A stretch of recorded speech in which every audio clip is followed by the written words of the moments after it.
అందరికీ మురళీధర్ క్లాస్ రూమ్కి స్వాగతం.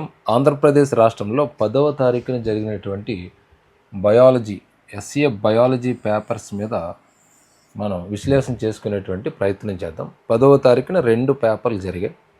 ఉదయం ఒకటి, మధ్యాహ్నం ఒకటి. అంటే విడివిడిగా ఏ పేపర్ ఎలా ఉన్నదనే దాని మీద ఆల్రెడీ మీకు చెప్పడం జరిగింది.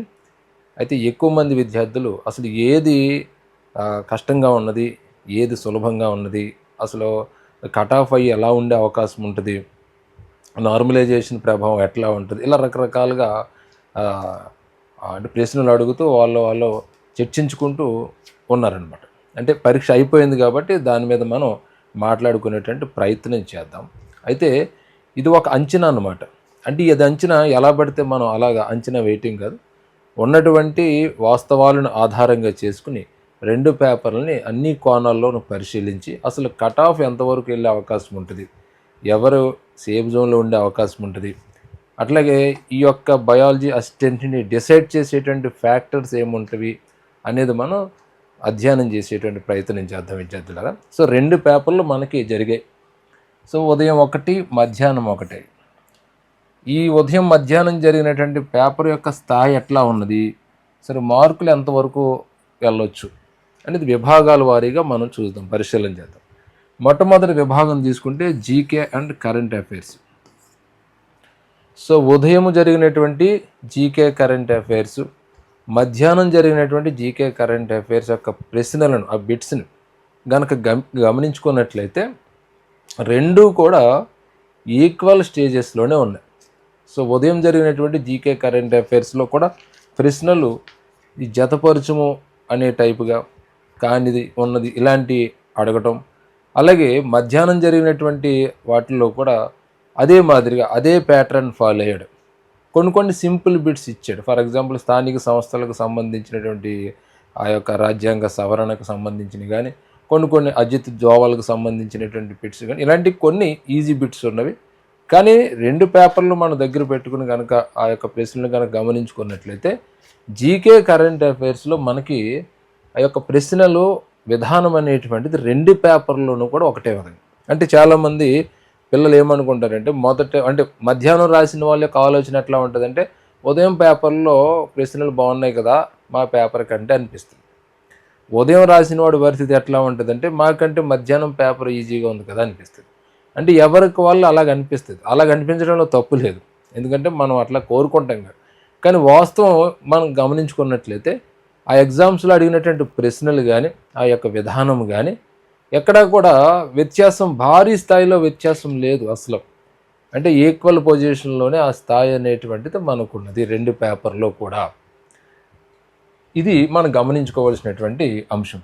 అంటే ఈక్వల్, ఈ అన్ని అక్షరం గుర్తుపెట్టుకోండి. అంటే ఈక్వల్గా ఉన్నది అనేటువంటి, అంటే ఒకటి ఎక్కువ కాదు, ఒకటి తక్కువ కాదు, దాని యొక్క కాఠిన్యత స్థాయి ఈక్వల్గా ఉన్నది. మొత్తం 20 ప్రశ్నలు మనం గమనించిన ఆ 40 ప్రశ్నలు కనుక ఒకరే రాసినా కూడా ఆ వెయిటేజ్ అనేటువంటిది అట్లాగే ఉంటుంది. అర్థమైంది విద్యార్థుల? స్టాండర్డ్ జీకే ప్రశ్నలు కానీ, కరెంట్ అఫైర్స్ ప్రశ్నలు కానీ 40 బిట్లు మీరు రాసినా కూడా 20 బిట్లకి ఏ పర్సెంటేజ్ అయితే మీకు వచ్చిందో 40 బిట్లు రాసినా కూడా అదే పర్సెంటేజ్ వస్తుంది. సో 20 బిట్లకి మీకు ఒక 58% వచ్చింది అనుకుందాం, 40 బిట్లు రాసినా అంతే వస్తుంది. 20 ప్రశ్నలు మీరు రాసినప్పుడు అందులో మీకు 70% వచ్చిందనుకో, 40 ప్రశ్నలు రాసినా కూడా అలాగే ఉంటుంది. ఎందుకంటే ఆ విధానం అట్లా ఉన్నది కాబట్టి. సో ఇక్కడ మనం భారీ మార్పులు వస్తాయేమో అనేటువంటి ఆలోచన అయితే అక్కర్లేదు. అయితే ఈ రాసిన వాళ్ళందరూ కూడా ఈ సైన్స్ విద్యార్థులు కాబట్టి ఇక్కడ మార్కులు అనేటువంటి జీకే కరెంట్ అఫైర్స్లో ఏ సోషల్ లెక్కనో ఇంకొకరు లెక్కనో భారీ స్థాయిలో మార్కులు అనేటువంటివి రావు వాళ్ళకి. అంటే యాక్చువల్గా 10 మార్కులు కదా మనకి జీకే కరెంట్ అఫైర్స్కి, కలిపి 10 మార్కులు 20 ప్రశ్నలు ఉంటాయి. సో 10కి 10 అనేది అసాధ్యం, అసలు ఏ పరిస్థితిలో రావు. అలాగే వీళ్ళకి నేను జరిగినటువంటి ఎగ్జామ్స్లో అవి అడిగినటువంటి ప్రశ్నలు కనుక చూసుకున్నట్లయితే 5+ కనుక మీరు చేయగలిగితే మీరు అద్భుతంగా అక్కడ స్కోర్ చేసినట్టే లెక్క. ఎందుకంటే మీ యొక్క బ్యాక్గ్రౌండ్ బట్టి నేను చెప్తున్నాను. ఎందుకంటే మీ సైన్స్ బ్యాక్గ్రౌండ్ కాబట్టి ప్రశ్నలు అన్నీ కూడా కొంచెం సోషల్ బ్యాక్గ్రౌండ్లోనూ ఇతరత్ర బ్యాక్గ్రౌండ్లో ఉన్నాయి కాబట్టి, పైగా మీకు సమయం లేదు కాబట్టి, జీకే మీద కరెంట్ అఫైర్స్ మీద ఎక్కువ మంది దృష్టి పెట్టలేనటువంటి స్థితి కాబట్టి 5 మార్కులు మీరు కనుక చేసుకున్నట్లయితే వస్తే కనుక 10 ప్రశ్నలు కనుక మీరు కరెక్ట్గా ఆన్సర్ చేశారంటే మీరు అద్భుతంగా స్కోర్ చేసినట్టే విద్యార్థులు. సో లీస్ట్ అంటే మనకి ఒక 2 మార్కులు 3 మార్కులు 2 మార్కులు వస్తే లీస్ట్ అని చెప్పుకోవచ్చు. సో ఈ 5 మార్కులు కనుక మీకు వచ్చినాయంటే అది బెస్ట్ స్కోర్ కింద మనం చెప్పుకోవచ్చు. కాబట్టి మీకు ఇక్కడ పెద్ద ఎఫెక్ట్ ఏమి ఈ 2 పేపర్లో ఉన్న వాళ్ళు ఎవరు కూడా డిసప్పాయింట్ అవ్వాల్సిన పని లేదు. సో ఇప్పుడు నీ పక్కోడు ఎలాగ ఉంటాడో నువ్వు అలాగే ఉంటుంది పేపర్, పొద్దుటోడు ఎలా రాసాడో నువ్వు అలాగే రాసి ఉంటావు అంతే. సరే, ఇంక నెక్స్ట్ రెండవది సైకాలజీ. సైకాలజీ కనుక మనం చూసుకున్నట్లయితే so morning psychology, afternoon psychology యొక్క ప్రశ్నలు కనుక గమనించుకున్నట్లయితే మార్నింగ్లో అంటే ఉదయం రాసినటువంటి విద్యార్థుల్లో సైకాలజీ పేపరు ఎక్కువగా అప్లికేషన్ తరహా ప్రశ్నలు అలాగే అండర్స్టాండింగ్ తరహా ప్రశ్నలు ఇవ్వటం జరిగింది. మార్నింగ్ సెషన్ జరిగినటువంటి విద్యార్థులకు ఎక్కువ అట్లా ఉన్నాయి. అంటే అక్కడ అడిగినటువంటి 10 ప్రశ్నలు కూడా కొంచెం కష్టంగా ఉన్నాయన్నమాట. అంటే అప్లికేషన్ తరహా అలాగే విద్యార్థులు చక్కగా అండర్స్టాండింగ్ చేసుకుని రాసే విధంగానే ఉన్నాయి. డైరెక్ట్ బిట్లు లేవు. అంతకుముందు జరిగినటువంటి మిగతా సబ్జెక్టుల పేపర్లో చూస్తే మనం డైరెక్ట్ బిట్లు వచ్చింది, కానీ కొంచెం అప్లై చేసి ఇవ్వటం కొంచెం టఫ్గా ఉండటం అనేటువంటి సైకాలజీలో మనకి ఇక్కడ కనపడింది. మరి ఆఫ్టర్నూన్ సెషన్ ఎట్లా ఉన్నది అంటే ఆఫ్టర్నూన్ సెషన్ మధ్యాహ్నం పేపర్ అన్నీ కూడా డైరెక్ట్ బిట్లే ఇచ్చాడు. ఒక బిట్టు జస్ట్ అప్లై చేశాడు, కానీ అది కూడా మనం చేయొచ్చు. అంటే అప్లై అంటే అది ఒక మన లెక్క ఉంటుంది కదా, మానసిక వయసు శారీరక వయసుకు సంబంధించి లెక్క ఉంటుంది కదా, ఆ లెక్కకు సంబంధించి పెట్టు అంటే టెక్స్ట్ బుక్లో ఉన్నదాన్ని ఆడు అప్లై చేసి ఇచ్చాడు. అది పెద్ద విషయం ఏం కదా, లెక్క ఈజీగా చేసేస్తారు అది కూడా. అంటే చూసుకుంటే మనకి ఇక్కడ డైరెక్ట్ బిట్లు అనేటువంటివి ఎక్కువగా ఉన్నది. అంటే ఉదయం సెషన్ ఏమో హార్డ్గా ఉన్నది, అంటే హార్డ్ అంటే మరీ హార్డ్ కాదు మన పాయింట్ ఆఫ్ వ్యూ. మధ్యాహ్నం సెషన్ ఏమో ఈజీగా ఉన్నది. ఇక్కడ ఇది మనం గమనించుకోవాల్సినటువంటి ప్రధాన వ్యత్యాసం 2 పేపర్లకు కూడా. మధ్యాహ్నం సెషన్ డైరెక్ట్ బిట్లు అనమాట. అంటే ఉదయం రాసిన వాళ్ళు మధ్యాహ్నం సెషన్లో ప్రశ్నలు తెలిసిన అరే మీ సైకాలజీ బిట్లు చాలా ఈజీగా ఇచ్చారు మమ్మల్ని ఇంట్లో తొక్కిసిండు అంటాడు. మధ్యాహ్నం రాసినాడు ఉదయం అవును మీకు కొంచెం కష్టంగా ఉన్న మాకు అన్ని డైరెక్ట్ బిట్లు వచ్చేసినాయి, చాలా వరకు సైకాలజీ ప్రశ్నలు డైరెక్ట్ బిట్లు అడిగాడు అనేటువంటి ధోరణిలో వాళ్ళు ఉంటారు. అంటే దీని యొక్క స్థాయి మనం చూసుకున్నట్లయితే అంటే ఉదయము మధ్యాహ్నం అని కనుక మనం చూసుకున్నట్లయితే ఉదయం పేపరు హార్డ్గా ఉన్నది, హెచ్ అనే అక్షరం హార్డ్ అనుకోండి. ఇక మధ్యాహ్నం పేపరు సులభంగా ఉన్నది, అంటే ఈజీగా ఉన్నది అని. ఓకే, ఇది సైకాలజీకి సంబంధించినటువంటి విభాగం. ఇప్పుడు మనం మార్కులు ఉదయం మధ్యాహ్నం కనుక చూసుకున్నట్లయితే ఉదయం పేపర్లో 5కి 3+ కనుక చేసుకున్నట్లయితే మీరు అద్భుతం చేసినట్లు లెక్క. మధ్యాహ్నం అయితే 4.5 ఖచ్చితంగా వస్తాయి. సరిగ్గా టెక్స్ట్ బుక్స్ ఫాలో అయిన వాళ్ళకి 4.5 వస్తాయి. అంటే ఇక్కడ మనకి ఖచ్చితంగా ఉదయం మధ్యాహ్నం పేపర్లో 1-1.5 మార్కులు వ్యత్యాసం అనేటువంటిది కనపడుతుంది ఇక్కడ విద్యార్థులకు. అంటే మొత్తం 10-20 ప్రశ్నలు రాస్తే వెయిటేజ్ అనేటువంటిది సరిగ్గా మనకి ఇక్కడ కనపడదు. ఎందుకంటే 10 ప్రశ్నలు రాసిన వాడికి తర్వాత 10 ప్రశ్నలకి చాలా వ్యత్యాసం ఉంటుంది. అంటే ఈజీగా ఉన్నాయి కాబట్టి ఆ వ్యత్యాసం అనేటువంటిది స్పష్టంగా కనపడుతుంది ఇక్కడ. ఎస్పెషల్లీ సైకాలజీ విషయం మనకి మాట్లాడుకున్నది ఏంటి, సైకాలజీలో మాత్రం ఆ వ్యత్యాసం అనేటువంటిది మనకి తెలుస్తుంది. సో ఇది సైకాలజీకి సంబంధించి ఇక్కడ మనకి సో ఆఫ్టర్నూన్ రాసిన వాళ్ళకి మార్కులు పెరుగుతూ ఉంటాయి, మార్నింగ్ రాసిన వాళ్ళకి మార్కు తగ్గుతుంది అనమాట. ఏ విభాగంలో మనకి సైకాలజీ విభాగంలో ఓవరాల్గా 2 మనకు కలిపి కనుక చూసుకున్నట్లయితే ఆ పరిస్థితి వస్తుంది. ఇక తర్వాత విద్యా దృక్పథాలు కనుక చూసుకున్నట్లయితే సో విద్యా దృక్పథాలు గమనించుకుంటే మనకి మార్నింగ్ సెషన్ ఆఫ్టర్నూన్ సెషన్లో జరిగినటువంటి ప్రశ్నలు కనుక గమనించుకున్నట్లయితే మార్పులు ఏమీ లేవు, పెద్దగా వ్యత్యాసం అనేటువంటిది మనకు కనిపించట్లేదు, అంటే ఈక్వల్గా ఉండదన్నమాట.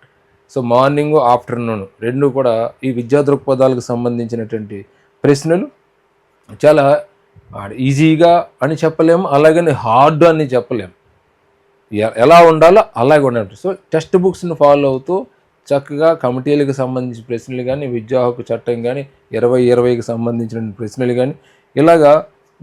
అలాగే మధ్యాహ్నం సెషన్లో ఒక ప్రశ్న రిజిస్ట్రెన్స్ మీద అడిగాడని ఆల్రెడీ చెప్పుకున్నాను. అంటే ఇట్లా చూసుకున్నప్పుడు పిఐ అనేటువంటిది 2 కూడా సో ఈక్వల్గా మనకి కనిపిస్తున్నది మార్నింగ్ సెషన్లో జరిగిన పేపర్ కానీ ఈవినింగ్ సెషన్ జరిగిన పేపర్ కానీ. అంటే సేమ్ అంటే ఇక్కడ మనకి అంటే ఉదయం పేపర్ రాసిన వాడిని మధ్యాహ్నం పేపర్ రాసిన వాళ్ళని దగ్గర పెట్టుకుని ఆ పేపర్ ఈ పేపర్ తీసుకుని చూసుకుంటే బిట్లు ఒకటే యాంగిల్లో ఒకటే కోణంలో అడిగినట్లుగా మనకి తెలుస్తూ ఉంటుంది. ఖచ్చితంగా సిలబస్ ప్రకారం ప్రశ్నలు అన్ని అకాడమిక్ బుక్స్ నుంచే ప్రశ్నలు రావటం అనేటువంటిది ఇక్కడ మనం గమనించుకుంటాం. అలాగే 10 ప్రశ్నలకి వాడికి ఎన్ని మార్కులు వచ్చిందో పర్సంటేజ్, 20 ప్రశ్నలకు రాయమన్నా కూడా అంతే వస్తాయి. ఇది ఇక్కడ మనం గమనించుకోవాల్సినటువంటి గొప్ప విషయం అనమాట. ఎందుకంటే పెద్దగా వ్యత్యాసం లేదనే చెప్పచ్చు. సైకాలజీలో మనకి వ్యత్యాసం కనిపిస్తున్నది, కానీ విద్యా దృక్పథాల్లో ఆ వ్యత్యాసం అనేటువంటిది లేదు. సో దీని యొక్క స్థాయి మనకి ఈజీగాను కాదు, అలాగని హార్డ్ కాదు. కాబట్టి మీడియం స్టేజ్లో మనకి మీడియంగా ఉన్నదనమాట. అంటే అక్కడ కూడా జతపరచము ఇలాంటివి ఇచ్చాడు అందులో కూడా, కానీ అవన్నీ కూడా నాలెడ్జ్ అండ్ అండర్స్టాండింగ్ బేస్డ్లోనే మనకి ప్రశ్నలు కనపడుతున్నాయి. కాబట్టి అది మీడియంగా ఉన్నది. సో దీని స్కోర్ ఖచ్చితంగా 5కి ఇద్దరు కూడా 3+3+ చేయొచ్చు. అంటే విద్యా దృక్పథాల మీద అంత తక్కువ ఎందుకు చేస్తున్నారు సార్, ఈజీగా ఉందంటున్నారు కదా అని అనుకోవచ్చు మీరు. కానీ ఇక్కడ ఏంటంటే వీళ్ళు బయాలజీ కదా, బ్యాక్గ్రౌండ్ బయాలజీ కాబట్టి ఈ సోషల్ లెక్క లేకపోతే ఇంకొకరి లెక్క పడి చదివే పరిస్థితి ఉంది. పైగా అంతా కూడా బై హార్ట్ అది విద్యా దృక్పథాలు అంటే. కాబట్టి 3+ స్కోర్ చేస్తే అద్భుతం. ఇంకది ఇంకా అదొకటే కాదు, రెండో కారణం ఏంటంటే సమయం కూడా లేదు కదా. 40 రోజులు, 35 రోజులు, కొంతమందికి 20 రోజులే. అసలు కొంతమంది అయితే విద్యా దృక్పథాలను ప్రీవియస్ నాలెడ్జ్ బట్టి కూడా అటెంప్ట్ చేసామని కూడా పిల్లలు చెప్పారు నాకు. అంటే చదివే సమయం లేదన్నమాట. అంటే మెయిన్ అంతా కూడా కంటెంట్ మీద మెథడ్ మీద పెట్టుకోవటం వల్ల చేయలేకపోయారు. అంటే ఆ రకంగా చూసినప్పుడు అంటే మీడియంగా ఉన్నది, ఈజీగా ఉన్నది. స్కోర్ అయితే మాత్రం వచ్చే అవకాశం తక్కువగా ఉంటుంది అనమాట. అంటే జస్ట్ ఎక్కడో చోట చిన్న బిట్ తప్పు పెట్టడం ఇలా జరుగుతుంది. కాబట్టి 3+4 వరకు అంటే స్కోర్ చేయొచ్చు. 3+ అంటే 4 అవుట్ ఆఫ్ రావటం అని ఎవరికైనా వస్తే రావచ్చేమో, కానీ సగటు కదా మనం మాట్లాడుకునే సగటు. కాబట్టి ఆ స్కోర్ కనుక చేసుకున్నట్లయితే ఖచ్చితంగా ఉంటుంది. ఇక్కడ వ్యత్యాసం అయితే ఏం లేదు. ఇక తర్వాత కంటెంట్ కనుక తీసుకున్నట్లయితే కంటెంట్ ప్రశ్నల సరళి కానీ, కంటెంట్ బిట్ల యొక్క స్థాయి కానీ, కంటెంట్లో అడిగినటువంటి విధానం కానీ మనం గమనించుకున్నట్లయితే 2 పేపర్లో ఉన్నటువంటి ప్రశ్నలు ఈక్వల్గా ఉన్నాయన్నమాట. ఒక చోట ఎక్కువగాను స్థాయి, ఒక చోట కష్టంగాను, ఒక పేపర్ ఈజీగా, మరొక పేపర్లో ఉన్న ప్రశ్నలు కష్టంగా హార్డ్గా ఏమీ లేదు, ఈక్వల్గా ఉన్నాయన్నమాట ప్రశ్నలు అన్నీ కూడా. అంటే ఒకే క్యాంపస్ నుంచి ఆ ప్రశ్నలన్నీ రిలీజ్ అయినట్టుగా ఉన్నాయన్నమాట. అంటే ఒకటే సొరంగంలోంచి నీరు ప్రవహించినప్పుడు 2 దారిలోకి వెళ్ళిందనుకో, ఇలాగ వెళ్తుంది కదా, అలాగా ఒకటే ద్వారంలోంచి 2 మనుషులు అటు ఇటు వెళ్ళినట్టుగా అలా వెళ్ళిందనమాట. అంటే ఆ లైన్ కట్ అయ్యి ఇలా విభజన చెందినట్టుగా అనిపిస్తుంది. కాబట్టి ప్రశ్నల విధానం కానీ, సరళి కానీ, స్థాయి కానీ ఈక్వల్గా ఉన్నాయి. ఒక పేపర్లో ఎన్ని హార్డ్ బిట్స్ ఉన్నాయో తర్వాత పేపర్లో అలాగే హార్డ్ బిట్స్ ఉన్నాయి. ఈజీ బిట్స్ అలాగే ఉన్నాయి, అలాగే ఉన్నాయి. ఇంటర్మీడియట్ స్థాయి కూడా అలాగే ఉండేది. అంటే ఓవరాల్గా కనుక చూసుకున్నట్లయితే ఈ కంటెంట్ మీద అంటే సులభంగా లేదు, అలాగని హార్డ్గాను లేదు. ఎవరైతే చదివారో, ఎవరైతే బాగా చదవగలిగారో వాళ్ళు మాత్రం ఖచ్చితంగా రాసే విధంగానే ఉన్నది. అర్థమైందా విద్యార్థులారా? కాబట్టి ఇది మీడియం ప్లస్ అనుకోండి. దీన్ని అంటే హార్డ్కి మీడియం పైకి మధ్యలో వస్తాయన్నమాట. హార్డ్ అంటే ఇంకెవడు రాయలేడు కదండి, బాగా చదివినోడు కూడా చెమటలెట్టేస్తుంటాయి. ఆ స్థాయి కాదు. ఈజీగాను లేదు, అలాగని మీడియం స్టేజ్లోనూ లేదు. మీడియం కంటే కొంచెం వాల్యూమ్ పెంచుకోవాలన్నమాట. మీరు హార్డ్ వరకు రావాలి, మీడియం కంటే కొంచెం ఎక్కువ మధ్యలో అనమాట. మధ్యలో ఏదైతే ఉంటుందో ఆ ర్యాంక్ అనమాట. ఇది కంటెంట్ పాయింట్ ఆఫ్ వ్యూ మాట్లాడుకున్నప్పుడు. అంటే ఇక్కడ మనం ఇంటర్మీడియట్ స్థాయి కనుక చూసుకున్నట్లయితే ఇంటర్మీడియట్ ప్రశ్నలు 2 పేపర్లో కూడా 40% వరకు ఇంటర్మీడియట్లో ఉన్నటువంటి అంశాల మీద ప్రశ్నలు వచ్చాయి. అంటే ప్రశ్న మనకి 9th 10th అని కనపడుతున్నా కూడా దానికి లెవెల్ అనేటువంటిది ఆ స్థాయిలో ఉంది. అలాంటి పర్సంటేజ్తో అక్కడ ప్రశ్నలు అనేటువంటి 2 పేపర్లోనే ఉన్నాయి. అంటే మాకు ఇంటర్మీడియట్ తక్కువ ఇచ్చారని బాధపడవలసిన అవసరం ఎవరికే లేదు ఇక్కడ. ఎందుకంటే 2 పేపర్లోనే ఈక్వల్గా అక్కడ సర్దటం అనేటువంటిది జరిగింది. ప్రశ్నల విధానం కూడా ఈక్వల్గా సర్దటం అనేది జరిగింది. అలాగే కాఠిన్యత స్థాయి కూడా ఈక్వల్గా అటు ఇటు కూడా సర్దటం జరిగింది. కాబట్టి ఇక్కడ మనం వ్యత్యాసం అయితే ఏమీ లేదు. మరి ఎంత స్కోర్ చేయొచ్చు? 40 మార్కులు కదా ఇది. 40 మార్కులకి ఎంత స్కోర్ చేయొచ్చు అంటే నేనైతే ఖచ్చితంగా చెప్పేది ఏంటంటే 32+35 మధ్యలో స్కోర్ అనేటువంటిది చేయొచ్చు. అవుట్ ఆఫ్ అనేటువంటిది కష్టమే. ఎందుకంటే ఆ ప్రశ్నలు అలా ఉంటాయి. అంటే మనం ఊహించి పెట్టేస్తాం, కానీ తీరా సరిగ్గా ఇంటికి పోయినాక చూసుకుంటే అరే నేను ఇది పెట్టాను ఏంటి అనేటువంటి అనుమానం వస్తుంది. అంటే పేపర్ రాసినప్పుడు ఆ ఆప్షన్ చూసినప్పుడు అది నేను పెట్టింది రైట్ అని అనిపిస్తుంది, కానీ ఇంటికి వెళ్ళి చర్చించిన తర్వాత పుస్తకం చూసుకున్న తర్వాత మిత్రులతోటి మాట్లాడుకుంటాం కదా, నేను ఇది పెట్టాను రా, కరెక్ట్ పెట్టాను కదంటే అరే ఇది ఎందుకు పెట్టావురా అంటాడు. అదేంటారు, అదే కదా కరెక్ట్, ఆదిరా బాబు పాలన లైన్లో ఉన్నది కదా, టెక్స్ట్ బుక్లో ఉంది కదా, నువ్వు చూసుకోలేదా అంటాడు. అప్పుడు మళ్ళీ అడిగి చెమటలు పడతాయి. అంటే ఇట్లాగా కొన్ని ప్రశ్నలు పాడవుతుంటాయి అనమాట. అంటే మన పేపర్ రాసినప్పుడు అంతా బాగానే అనిపిస్తుంది, కీ చూసుకునేటప్పుడు మిత్రులతో చర్చించినప్పుడు అప్పుడు మనకి తేడా కనపడుతుంది. మనం చేసిన తప్పు అప్పుడు ఐడెంటిఫై అవుతాం. ఎవరైనా ఇంతే సహజమే, నేను రాసినంతే మీరు రాసిన, ఇది పెద్ద గొప్ప నేరము ఘోరము కాదు, మహా పాపము కాదు, అంటే అలా ఉంటుంది అనమాట. అందుకని చెప్తున్నాను ఏంటంటే 32+35 ఈ మధ్యలో, ఇంకా కుదిరితే 36 వరకు వెళ్తారు తప్ప 100% స్కోర్ అనేటువంటిది ఇక్కడ కంటెంట్ విషయంలో వచ్చే పరిస్థితి అయితే లేదు. ఆ పేపర్ అట్లా ఉన్నది విద్యార్థుల. సో యావరేజ్గా మీరు రాసినా కూడా ఓ 28 మార్క్స్ కనుక సాధించుకున్నట్లయితే మంచి స్కోర్ అనే చెప్పొచ్చు. 28+ కనుక సాధించుకున్నట్లయితే, ఇక 32+ చేశారంటే మీకు అద్భుతం, ఇంకా మీరు ఇంకా మంచి స్కోర్ చేసేసినట్టు లెక్క. అంటే ఈ పేపర్లో మీరు 75 దాటి మీరు కనుక స్కోర్ చేయగలిగారంటే, ఏది మన కంటెంట్ మాట్లాడుకుంటున్న కంటెంట్లో మాత్రం అద్భుతంగా మీరు చేసినట్టే. ఇది ఇలాగే ఉంటుంది, ఒకరికి ఎక్కువ ఒకరు తక్కువ రాదు ఇక్కడ. కాబట్టి మార్నింగ్ సెషన్ వాళ్ళు బాధపడవలసిన లేదు, ఈవినింగ్ సెషన్ వాళ్ళు బాధపడవలసిన లేదు. ఇది ఇక్కడ మనం గమనించుకోవాల్సిన విషయం. ఇక తర్వాత మెథడాలజీలోకి వద్దాం. సో మెథడాలజీలోకి కనుక వచ్చినట్లయితే మార్నింగ్ సెషన్ వాళ్ళు అదృష్టవంతులని చెప్పొచ్చు ఆఫ్టర్నూన్ సెషన్తో మనం కంపేర్ చేస్తే. ఎందుకు అదృష్టవంతులంటే మార్నింగ్ సెషన్లో మెథడాలజీ ప్రశ్నలన్నీ కూడా అండర్స్టాండింగ్లోనే అడిగేశారు. పైగా అన్నీ కూడా అకాడమీ బుక్లో ఏదైతే కొత్త అకాడమీ బుక్ ఉందో దాన్ని బేస్ చేసుకుంటూ, కొంచెం పాత అకాడమీ బుక్ బేస్ చేసుకుంటూ ఏదైతే చదివారో పిల్లలు methodology books line to line ఎవరైతే చదివారో ఖచ్చితంగా వాళ్ళు 100% స్కోర్ చేసే విధంగా ఉంది. ఇది మార్నింగ్ జరిగినటువంటి ఈ యొక్క మెథడాలజీ పేపర్. అంటే బాగా చదివిన వాళ్ళ మాట చెప్తున్నాను. అంతా వాళ్ళకి సులభంగా అనిపిస్తుంది అనమాట. ఎందుకంటే ఆ క్వశ్చన్ చూడగానే వాళ్ళకి తెలిసిపోతుంది ఆన్సర్, ఇది ఇది ఇది ఇది ఇది అనేటువంటి అండర్స్టాండింగ్లో ఇచ్చాడు. అలాగే డైరెక్ట్ బిట్లు కాదు, అండర్స్టాండింగ్లో ఇచ్చాడంటే అది మీరు అర్థం చేసుకోవచ్చు అనమాట. అలాగా మనకు ప్రశ్నలు కనపడుతున్నాయి మార్నింగ్ పేపర్లో. కానీ ఆఫ్టర్నూన్ పేపర్ వచ్చే సమయానికి మాత్రం ఈ మెథడ్ అండి, మార్నింగ్ సెషన్ ఈజీ అనుకుందాం, ఆఫ్టర్నూన్ సెషన్ వచ్చేటప్పటికి మాత్రం పేపర్ అనేటువంటిది హార్డ్గానే అనిపించింది. ఇది మెథడాలజీ విషయంలో మాట్లాడుకుంటున్నాడు, మిగతా అన్నీ కాదు, మెథడాలజీ విషయంలో హార్డ్ అనిపించింది. కారణం ఏంటంటే ఒక 3 ప్రశ్నల వరకు out of text book, out of syllabus కాదు, అవుట్ ఆఫ్ టెక్స్ట్ బుక్. అంటే మనం డిఎస్సి అనేటప్పటికి అకాడమీ బుక్స్ని అనుకుంటాం కదా, ఇటు అవుట్ ఆఫ్ అకాడమీ బుక్స్కి వెళ్ళిపోయాడు కొన్ని బిట్లను. అంటే అది అవుట్ ఆఫ్ వెళ్ళాడని పిల్లలు అంటున్నారు. ఖచ్చితంగా పేపర్ మనకు వస్తేనే కానీ అది అవుట్ ఆఫ్ వెళ్ళాడా లేకపోతే ఓల్డ్ పుస్తకంలోకి వెళ్ళాడా అనేది మనం క్లారిటీ తీసుకోవాలి. సరే, మెజారిటీ అనేటువంటి అభిప్రాయం మనం తీసుకోవాలి. కాబట్టి అవుట్ ఆఫ్ వెళ్ళటం వల్ల ఒక 3-4 ప్రశ్నలు కొంచెం వాళ్ళకి ఇబ్బంది వచ్చింది. అందు ఒకటే కారణం. ఇంకోటి కూడా ఉంది ఏంటంటే, వీడు ప్రజెంట్ బుక్ని ఫాలో అవ్వకుండా బాగా ఓల్డ్ బుక్ మీద ఫాలో అయ్యాడు. ఇది మధ్యాహ్నం సెషన్ రాసినటువంటి పిల్లలకు రాసినటువంటి మెథడాలజీ బిట్స్ అన్నీ కూడా ఓల్డ్ మెథడాలజీ బుక్ని ఫాలో ఇచ్చాడు. మరి దాంతో ఏమవుతుంది అంటే, వీళ్ళు చదివింది ఒకటి, అక్కడ ఫాలో అయింది ఒకటి. అంటే నాలాంటి వాళ్ళు చెప్తూ ఉంటారు మీకు, మెథడాలజీ అంటే పాత కొత్త కలయిక చేసుకుని చదువుకుంటారా బాబు, ఏముంటుందో తెలియదు కదా. అయితే మరి అందరి వల్ల సాధ్యమవుతుంది కదా, కొంతమంది పుస్తకాలు లేకపోయి ఉండొచ్చు, రెండోది సమయం లేకపోయి ఉండవచ్చు. సో ఇలా రకరకాల ఫ్యాక్టర్స్ ఉంటాయి. చదవాలని అందరికీ ఉంటుంది కానీ ఆ పరిస్థితి కూడా ఉండాలి కదా. సో అలాంటి లేకపోవటం మూలంగా ఏమైందంటే ఈ మధ్యాహ్నం సెషన్ రాసిన వాళ్ళకి ఇబ్బంది ఎదురైంది మెథడాలజీలో. సో ప్రశ్నలు కూడా ఎక్కువగా ఆఫ్టర్నూన్ మధ్యాహ్నం అడిగినటువంటి ప్రశ్నలు కూడా టఫ్గానే ఉన్నాయి. 4-5 ప్రశ్నలు అవుట్ ఆఫ్ వెళ్ళటం జరిగింది. సో అండర్స్టాండింగ్ మీద ఎక్కువ అడుగుతూ అప్లికేషన్ తరహా ప్రశ్నలను కూడా ఇవ్వడంతో మధ్యాహ్నం సెషన్ పేపర్ అనేటువంటిది ఇక్కడ హార్డ్గా ఉన్నది మన యొక్క మెథడాలజీ విషయంలో. సో ఉదయం ఒక రకంగా ఉంది, ఉదయం రాసిన వాళ్ళకి మార్కులు పెరుగుతాయి, ఆఫ్టర్నూన్ రాసిన వాళ్ళకి మార్కులు అనేటువంటివి తగ్గుతాయి.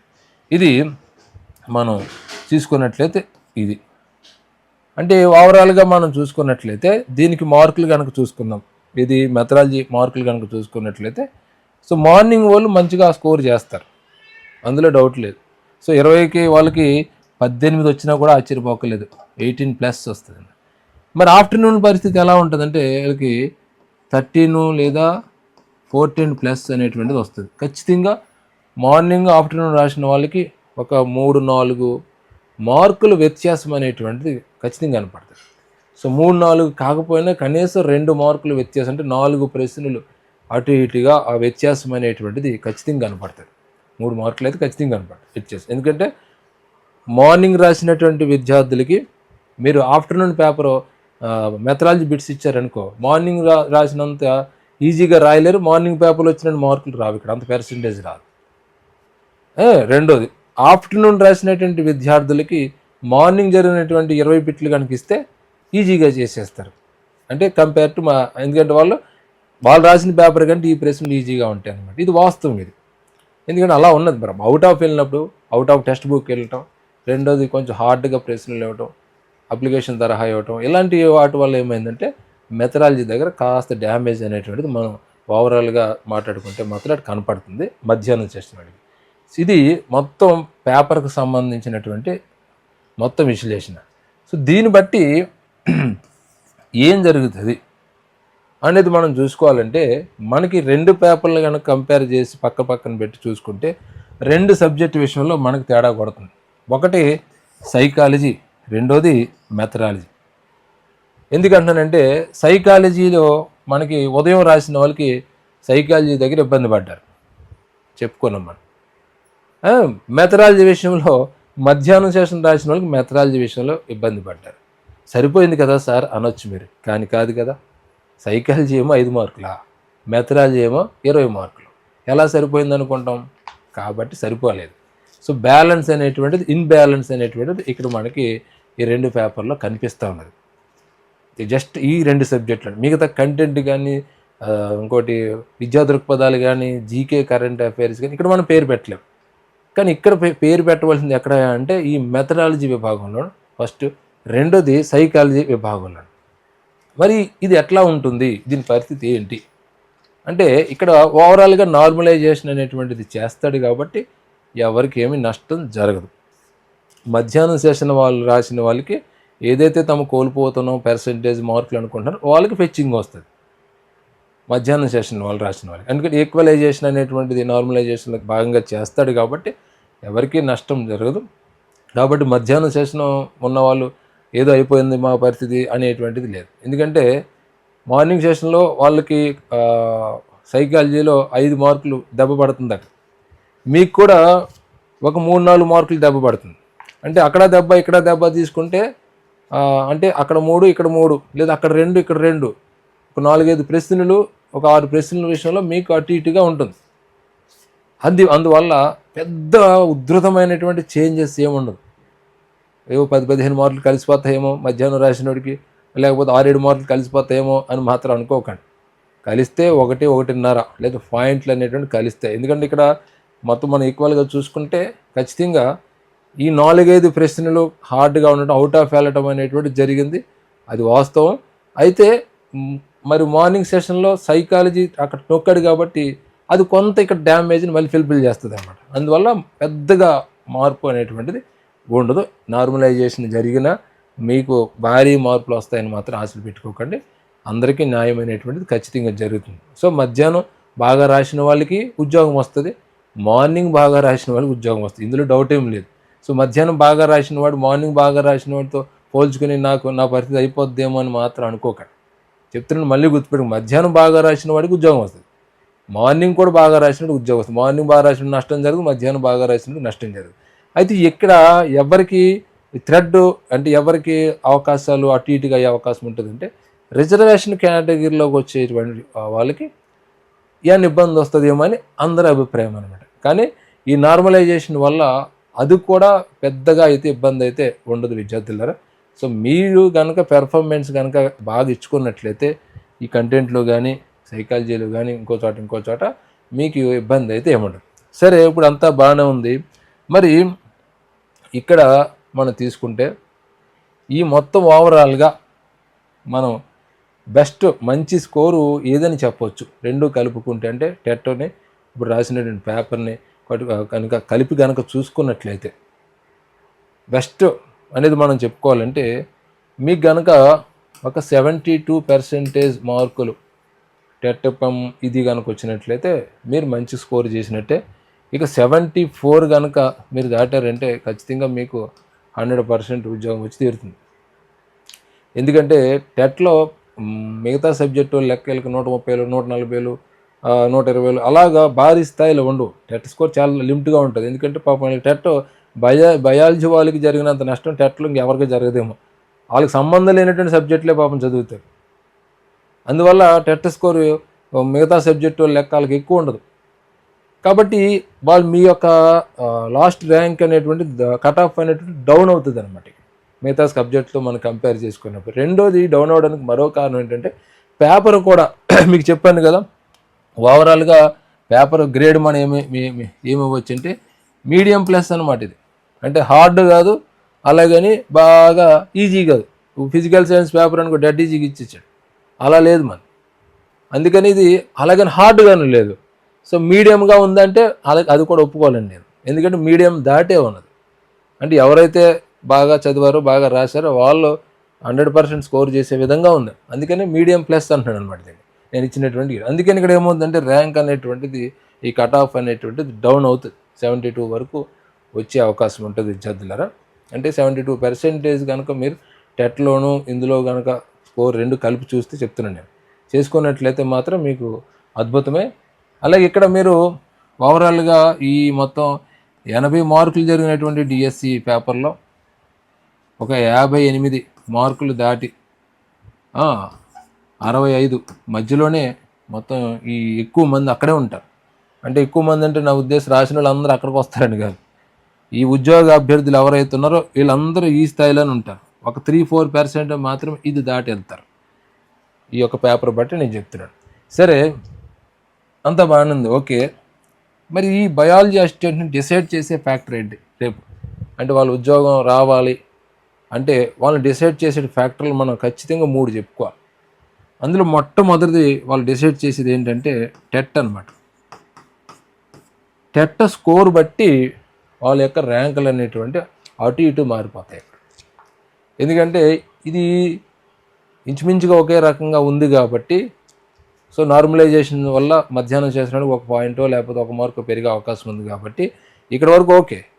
కానీ ఉద్యోగం రావాలంటే ఏమవుతుంది, వాడు సంపాదించుకున్నటువంటి టెట్ స్కోర్ బట్టే ఉంటుంది. సో 100 అబవ్ టెట్ కనుక స్కోర్ కనుక చేసిన వాళ్ళైతే ఒక 98, 97 అబవ్ ఈ యొక్క టెట్ స్కోర్ ఉన్న వాళ్ళకి అది ప్లస్ చేస్తుంది అనమాట. ఇప్పుడు సో రేపు బయాలజీ అసిస్టెంట్ని డిసైడ్ చేసింది ఏందిరా అంటే, నాకు టెట్ స్కోర్ ఎక్కువ ఉండటం వల్ల నాకు కాస్త కలిసి వచ్చింది. ఎందుకంటే ఎక్కువ మంది నా లెక్కనే వాళ్ళు డిఎస్సిలో స్కోర్ చేసుకున్నారు, కానీ నాకు ఎక్కువగా టెట్ స్కోర్ ఉండటం వల్ల నాకు ఫిచ్ అయింది, నాకు ఉద్యోగం వచ్చిందని రేపు అటు చెప్తాడు. అది ఫస్ట్ పాయింట్. రెండోది, ఇంటర్లో మీరు వచ్చినటువంటి మార్కులు మిమ్మల్ని డిసైడ్ చేస్తాయి. ఇంటర్లో మార్కులు అంటే మీరు ఇంటర్ చదివినప్పుడు వచ్చిన మార్కులు కాదు. ఇక్కడ 2 పేపర్లో వచ్చినటువంటి 40% లేదా మీరు 35 అనుకుంటారో, లేకపోతే కొంతమంది 45 అంటారు. ఓవరాల్గా 40% మార్కులు ఏదైతే ఉన్నదో, ఒక 15 మార్కులు ఏదైతే ఉన్నదో అది మిమ్మల్ని డిసైడ్ చేస్తుంది. ఎవరైతే ఇంటర్ మీద గ్రిప్ తోటి ఆ యొక్క బిట్స్ బాగా చేసి చక్కగా ఆ యొక్క కంటెంట్లో మంచి స్కోర్ చేసుకున్నారో, ఇంటర్మీడియట్ మంచి స్కోర్ సాధించుకోగలిగారో వాళ్ళకి అది రేపు ప్లస్ చేస్తుంది అనమాట. ఇప్పుడు మెథడాలజీలో డ్యామేజ్ జరిగినా, సైకాలజీలో డ్యామేజ్ జరిగినా అవన్నీ కూడా వాళ్ళని కవర్ చేసేది ఏంటంటే ఇంటర్ స్కోర్ అనమాట. ఎందుకంటే ఈ తక్కువ సమయంలో ఇంటర్మీడియట్ చాలామంది చదవలేకపోయారు. పైగా 9th, 10thలో ఉన్నటువంటి సబ్జెక్టే ఇంటర్లో ఉంటుంది, కాదంటలేదు. బట్ స్థాయి మారిపోతుంది కదా, దాంతో సమయం సరిపోలేదు పిల్లలకి.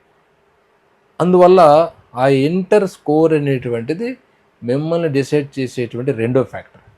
ఇక మూడో ఫ్యాక్టర్ కూడా ఒకటి ఉన్నది, అదే అంతు చిక్కనటువంటి ఫ్యాక్టర్ అనమాట. అదే ఏంటంటే జీకే అండ్ కరెంట్ అఫైర్స్ అనమాట. ఇది కూడా మిమ్మల్ని డిసైడ్ చేసేటువంటి ఒక ఆయుధం అనమాట. రేపు మిమ్మల్ని అటా ఇటా తేలుస్తుంది అనమాట. ఎందుకంటే సో మీ ఓన్ కంటెంటు ఇంటరు కాబట్టి ఈక్వల్గా మార్కులు రావచ్చు. అలాగే టెట్ స్కోరు బట్టి కొంతవరకు లాక్కొని వస్తారు. అయితే కొన్ని సందర్భాల్లో ఈ యొక్క జీకే అండ్ కరెంట్ అఫైర్స్లో వచ్చినటువంటి స్కోర్ కొంతమందికి ఫెచ్చింగ్ చేసే అవకాశం ఉంటుంది. ఎందుకంటే మీ బయాలజీ అసిస్టెంట్లో కొద్దిమంది అయినా ఈ మధ్యకాలంలో గవర్నమెంట్ నిర్వహించినటువంటి అనేక ఎగ్జామ్స్ రాసుంటారు కాబట్టి వాళ్ళు ఏంటంటే ఏదో రకంగా ఈ జనరల్ స్టడీస్ చదువు ఉంటారనమాట. Current affairs, general studies, GK మీద దృష్టి పెట్టుంటారు. ఎందుకంటే చాలా గ్యాప్ వచ్చింది కదా, డిఎస్సికి సుమారు 6 సంవత్సరాలు గ్యాప్ వచ్చింది. ఖాళీ కూర్చోరు కదా వాళ్ళు, ఏదో ఒక ఎగ్జామ్స్ రాస్తూ ఉంటారు. రాసినప్పుడల్లా ఈ జీకే గురించి వాటి గురించి చదువుతుంటారు. దానివల్ల ఏమవుతుందంటే వాళ్ళకి ఈ 10 మార్కులు అనుకున్నాం కదా, 10 మార్కులకి వాళ్ళకి 5, 6 మార్కులు వచ్చేటువంటి అవకాశం ఉంటుంది. అలాంటి వాళ్ళకి ఏమవుతుందంటే ఇక్కడ మెథడాలజీలో డ్యామేజ్, టెట్లో డ్యామేజ్లు ఇలాంటివన్నీ కవర్ చేసి వాళ్ళని నిలబెట్టే సబ్జెక్ట్ అవుతుందన్నమాట జీకే అండ్ కరెంట్ అఫైర్స్ కూడా. అది కూడా ప్రభావం చూపుతుంది. ఎందుకంటానంటే ఈ మాట, బయాలజీ ఈ టీచర్లు ఎవరైతే ఉన్నారో వాళ్ళు పెద్దగా జీకే మీద దృష్టి పెట్టరు పాపం. వాళ్ళు ఎక్కువ మంది పెట్టరు, 98% పెట్టడానికి వాళ్ళకి ఆస్కారం ఉండదు. స్కూళ్ళల్లో చెప్పుకున్న టీచర్లుగా ఉన్న ఇంకో రకంగా ఉన్న వాళ్ళకి ఈ సైన్స్ మీద ఉంటుంది తప్ప ఈ సోషల్ ఈ కంటెంట్ ఇదంతా చదవడానికి చిరాకుగానే ఉంటుంది. అందులో దృష్టి పెట్టరు. కానీ ఉంటారు కొంతమంది, ఒక 2-3% ఉంటారు అన్నాడు కదా, వాళ్ళు మిగతా స్కోర్ ఎక్కడైనా డౌన్ అయినా కంటెంట్లో కానీ ఇంకో చాట డౌన్ అయినా ఇది వాళ్ళకి రేపు హెచ్చింగ్ అయ్యి మిమ్మల్ని వాళ్ళని డిసైడ్ చేస్తుంది అనమాట. ఖచ్చితంగా రేపు రిజల్ట్ వచ్చిన తర్వాత చూడండి, టెట్ స్కోర్ వల్ల వచ్చింది, ఇంటర్ స్కోర్ వల్ల నాకు ఉద్యోగం వచ్చిందని చెప్పేవాళ్ళే కాకుండా అతి తక్కువ మంది మీకు జీకే కరెంట్ అఫైర్స్ నన్ను బతికించిందిరా బాబు, నేను చేయగలిగాను, ముందు అనేక గవర్నమెంట్ ఎగ్జామ్స్ రాయటం వల్ల అది నాకు కొంచెం ఫెచ్చింగ్ అయింది అనేటువంటి పదం కూడా, మాటలు కూడా వాళ్ళ నుంచి మనం వింటాం. విద్యార్థులారా, ఇది బయాలజీకి సంబంధించి నేను ఇచ్చినటువంటి వివరణ. మొదటి పేపరు, రెండో పేపర్ రెండు గమనించిన తర్వాత నేను ఇచ్చినటువంటి వివరణ నాకు ఉన్నటువంటి ఆధారాలు బట్టి చెప్పాను. ఇది ఎంతవరకు వాస్తవం అవుతుంది అంటే అది రేపు అసలు రిజల్ట్ వచ్చిన తర్వాత తెలుస్తుంది. కానీ ఒక అవగాహన కోసం మాత్రం మనం ఇలాంటి విశ్లేషణ అనేటువంటిది చేసుకోవటం జరిగింది. సరే, నిజాలు ఏమిటి అనేటువంటిది త్వరలో తెలుస్తుంది. కాబట్టి ఎవరైతే ఓవరాల్గా 70+ స్కోర్ అయితే ఎవరైతే సాధించున్నారో, ఓపెన్ కేటగిరీ వాళ్ళు ఎవరైతే ఉన్నారో వాళ్ళందరూ దిగాలు పడిపోయి, లేకపోతే ఇంకో రకంగా నాకు ఏదో అయిపోతుందేమో, ఎవడో వచ్చి తరిమేస్తాడేమో, 80% వచ్చేసినాయి అంట, ఇలాంటివి వెళ్ళిపోయి మీరు డిసప్పాయింట్ అయిపోయి బుర్రపాటు తీసుకోకండి. అర్థమైందా? అందరూ అనుకుంటున్నారు అంతే, మేము బాగా రాసామని. కానీ వాళ్ళు రాసిన ప్రశ్నలు టెక్స్ట్ బుక్లో చూసిన తర్వాత కానీ మిత్రులతో చర్చించిన తర్వాత అప్పుడు వాళ్ళకి సినిమా అర్థమవుతుంది. కాబట్టి అతి ఊహలు ఏం చేయకండి విద్యార్థులారా. అలాగే రిజర్వేషన్ కేటగిరీ మహిళలున్నా ఇంకొకరున్నా మీకు ఛాన్సెస్ ఉంటాయి.